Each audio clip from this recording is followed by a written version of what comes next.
Hello, my name is Michael Guerra, and my final topic is going to be over photosynthesis, which is the photosystems 1 and 2, the Calvin cycle, and the modification of C4 and CAM plants.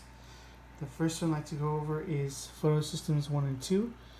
They're large complexes of proteins and pigments that are optimized to harvest light and play a key role in the light reactions.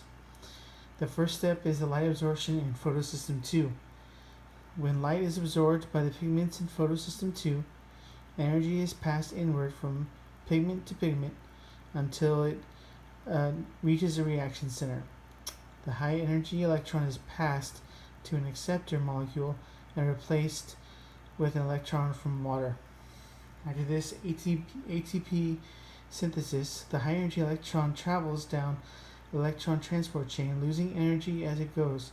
Some of the released energy drives pumping of hydrogen ions from the stroma into the thylakoid interior, building a gradient.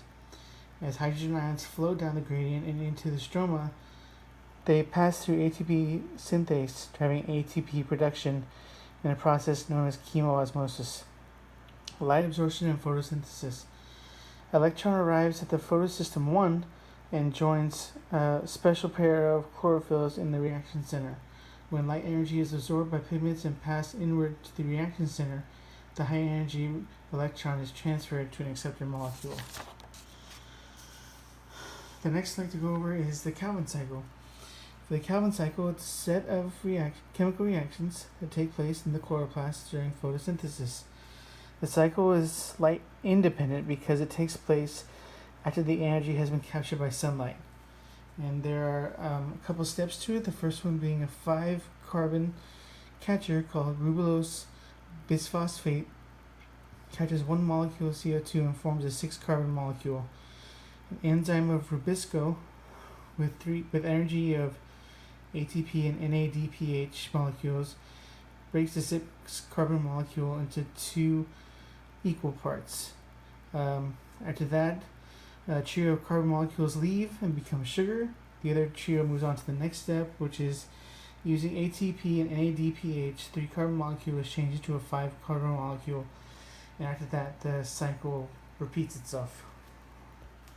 The next one is the modification of C4 and CAM plants. C4 plants are light-dependent reactions in Calvin's cycle are physically separated. The light-dependent reactions occur in the mesophyll cells, and the Calvin cycle occurring in the bundle sheath cells. It's common in habitats that are hot, but are less abundant in areas that are cooler. The benefits of reduced respiration likely exceed the ATP cost of moving CO2 from mesophyll cell to the bundle sheath cell. The next part is the CAM plants. Instead of separating the light-dependent reactions and the use of CO2 in the Calvin cycle in space, CAM plants separate the processes in time. At night, CAM plants open the stomata, allowing CO2 to diffuse into the leaves.